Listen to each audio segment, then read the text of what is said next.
So with 8 games on the preseason slate, there's a lot to chew on from Saturday in the NFL. CBS Sports NFL writer Tyler Sullivan joins us now to make sense of it all, or at least to help us identify some winners and losers from preseason game number 1 for 16 teams. Tyler, let's accentuate some positive here. Who came out of training camp season week 1 a winner? Yeah, I think Baker Mayfield right out of the gate is somebody that you can consider a winner. We found out on Saturday morning he was going to get the start, kind of kept it up in the air. Matt Rule did a little bit between him and Sam Darnold, even though I think we all knew it was going to be Baker Mayfield getting the start. And he played well, 4 of 7, was able to lead them on a field goal drive out of the gate. Didn't play much, but what we saw from him makes us believe that, yes, he is probably going to be the week 1 starter here. Matt Rule has already said he's not going to announce the starter just yet.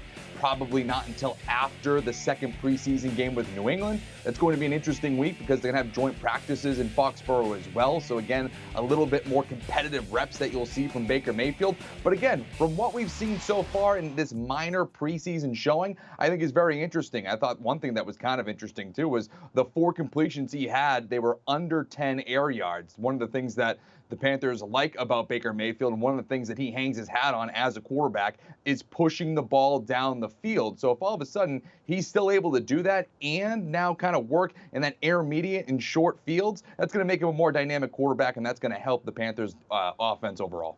All right, any other quarterbacks stand out to you on this preseason day?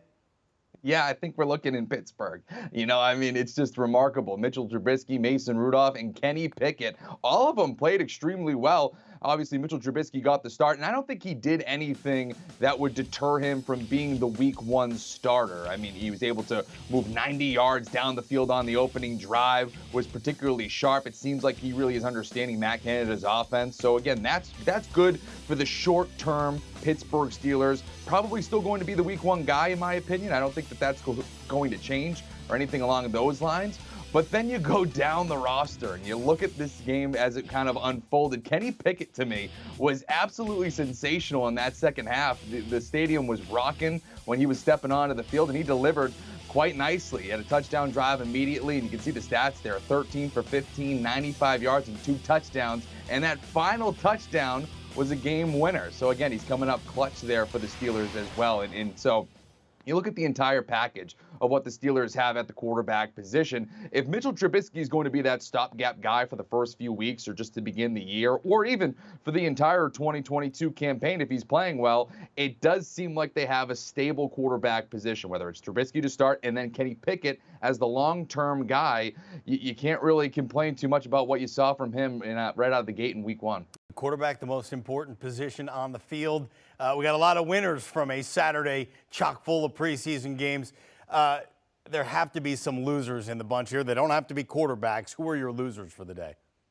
Yeah, I think one of the initial ones to me, and it all relates around the quarterback position, but the Bears' offensive line was something that was concerning to me. And it's been a concern going into the preseason. That was a point of kind of emphasis that we're looking at the Chicago team. How are they going to protect Justin Fields? Because from what we saw in this game, they do have some weapons that can make plays, including the quarterback with his legs. I mean, you saw Tajay Sharp with the one-handed grab. You saw Darnell Mooney make a contested catch early. But what else you saw was Justin Fields being under siege. While you want to see him make plays with his feet, you don't want him running for his life. He was sacked twice in this game. So overall, to me, that's concerning because this is a team that is not expected to be particularly good. I have them as a best bet to maybe be the lowest scoring offense in the NFL this season, and partially because of the offensive line. Yes, they were missing some guys in that game, but the point still remains. There's a chance that that's a leaky offensive line throughout the year, and that's going to hurt Justin Fields' development. So not a really encouraging sign that you see them give 2 sacks when Justin Fields is under center to begin that game today. You know, most pundits seem to be calling for the Indianapolis Colts to be not only one of the more improved teams in the league, but a winner in the AFC South this year. A lot of it has to do with the fact that they picked up Matt Ryan in the offseason. We got our first look at Matt Ryan and that Colts first-team offense on Saturday. What'd you think? Yeah, that was a shaky one. And I'm right there with them in terms of, hyping up the Indianapolis Colts. It was at some point in the offseason, they were still plus money to win the AFC South. And you're like, okay, you got to take this to the bank. I mean, if they were a team that was on the cusp of making the playoffs last year, and the quarterback Carson Wentz really kind of put them behind the 8 ball as they obviously tailed off towards the end and were unable to make it. And if you think the Tennessee is going to be on the decline, you absolutely like the future of the Indianapolis Colts. But it really wasn't encouraging what we saw right out of the gate here. When we're looking at Matt Ryan and that offense, just looking at the numbers there, he was 6 of 10 for 58 yards. It just wasn't particularly great. Only 3 points in his 4 drives. It left a lot to be desired, and that's what's concerning here. If they're still trying to work through things, if Matt Ryan's still trying to understand Frank Wright's system, that makes sense. Again, it's early, no need to super send the alarm bells going, but they were going up against the Buffalo Bills' second-team defense and third-team defense. It's not like they were going up against the legit starters that were the number 1 defense in DVOA last year. Von Miller's out there wrecking plays. That wasn't the case. It was the starters minus Jonathan Taylor, which again, huge part, huge piece. But still, you had Matt Ryan, you still had Nyheim Hines, Michael Pittman, Alec Pierce. You had weapons to be able to move the ball down the field. The fact that you weren't able to do that and it was subpar competition from what you're going to see in the regular season, that should give you some pause if you're going all in on futures bets for the Indianapolis Colts. All right, just one game left in week 1 of the preseason. It's the Vikings and Raiders in Vegas Sunday afternoon. I'm sure there'll be some winners and also losers coming to that one, too. Who are you watching out for in that one, and what's your pick? Vegas sitting as a 4-point favorite in this game.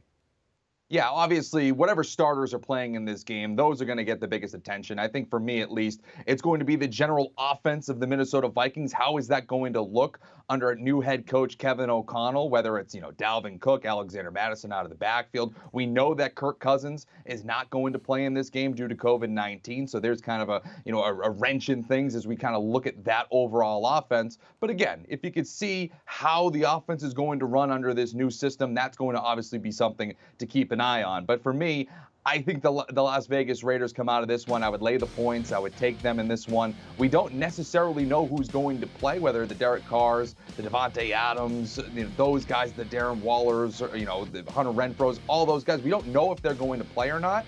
Obviously they didn't play in the Hall of Fame game. There was a lot of backups, and obviously Josh Jacobs was in that game, garnered a lot of headlines. But I do like the overall approach for the Las Vegas Raiders because I like their backup quarterback, Jarrett Stidham. He obviously came over from New England, worked with Josh McDaniels in that system, and you saw it in the Hall of Fame game. He was able to pick things up pretty quickly and help that team continue to pull away with a win over the Jacksonville Jaguars. I think you're going to see something similar in this game on Sunday where, maybe the Vikings catch a lead in the first half, but whenever Jarrett Stidham gets into the game, he has an advantage over other quarterbacks in that system over in Minnesota because they're still trying to figure out Kevin O'Connell. They're trying to figure out everything that's going on in that offense. Stidham with McDaniels has a little bit of a leg up, which I think helps bettors here lay the points and go with the Raiders. Right on. CBS Sports NFL writer Tyler Sullivan, thank you so very much. Sunday afternoon in Vegas, the Raiders, once again, 4-point favorites. The total is set at 36. And after that, it's on to week 2 of the preseason and that much closer to the start of the NFL regular season. Do you want a sports network that delivers everything that matters about the game? The highlights, the picks, the instant analysis, no yelling, no fake debates, no politics. Hit the subscribe button and never miss a moment.